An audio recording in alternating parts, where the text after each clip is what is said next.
PI replay rule, which they did finally take away from the rule book, failed miserably. He says that the league, quote, didn't do their due diligence, end quote, before the implementation. And I just wanted to say, no shit. We all knew this rule was awful. We all knew. Like, I've been saying this. If you've been listening to the show, you hear me time and time again say this. This rule was such a knee-jerk reaction. It was stupid, unnecessary, pointless, and it backfired. But it failed so badly because guys like Al Riveron, screw you, Al Riveron, guys like him and the other officials around the league, they don't have the balls, for lack of a better word, to admit that they were wrong and change the call on the field after replay. That's why I failed so badly. Yeah, that's it. It was in my opinion, obviously some people didn't like it at first, but in my opinion, when they first announced the rule, I was like, oh, that sounds like a great idea. Yeah, being able to review a pass interference. In theory, that sounds like amazing. Like, you should be able to review everything in the game just in case. But how about how they end up in practice? Yeah, and then in practice, it was just terrible. It was like, you really didn't think this through, did you? Because then even sometimes it's like you reviewed it and it's like, oh, dang, yeah, pass interference. And they're like, no. And it's like, what do you mean? Calling the field stands.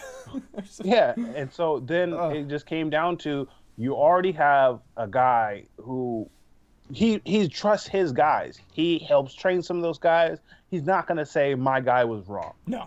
That's where you went wrong. It's because NFL is their officials are cowards. And like, I know it's kind of difficult, but in that situation, you almost have to have like a third party doing the review at that point, right? Because you can't have somebody involved with the guys on the field, because then he's just going to be like, well, they said this, it's a close call. No. You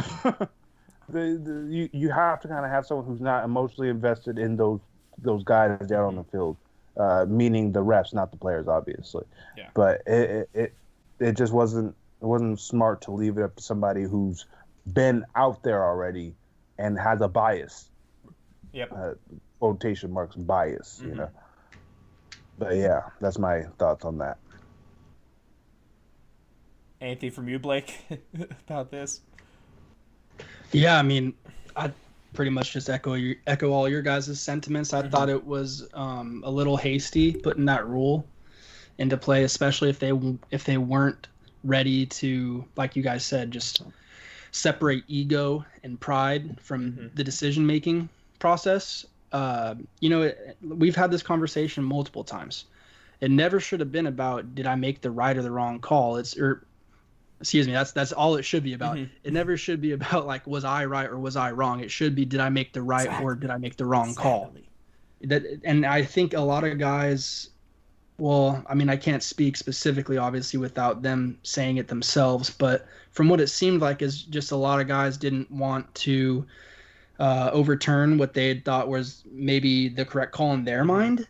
That's all purely speculation, so of course, but take it also with a grain it's of salt. pretty likely though. That's right. Yeah, it's pretty likely that's exactly record. what it was. It's just a tough freaking rule if you're not gonna really be completely unbiased and 100%, forthcoming, like how we had the XFL. When they would go into the booth with the refs while they're making the decisions, they're all mic'd up. You can hear their decision-making process going down. I love that. The difference between the XFL and the NFL Transparency. is transparency. I got another word for you guys. Accountability. That's the difference. But with that, I think it would have been really, really funny. In the XFL, they went up to the booth and like, wait, who's reffing down there? Like, oh, it's Phil. And it's like, man, fuck Phil, overturn that.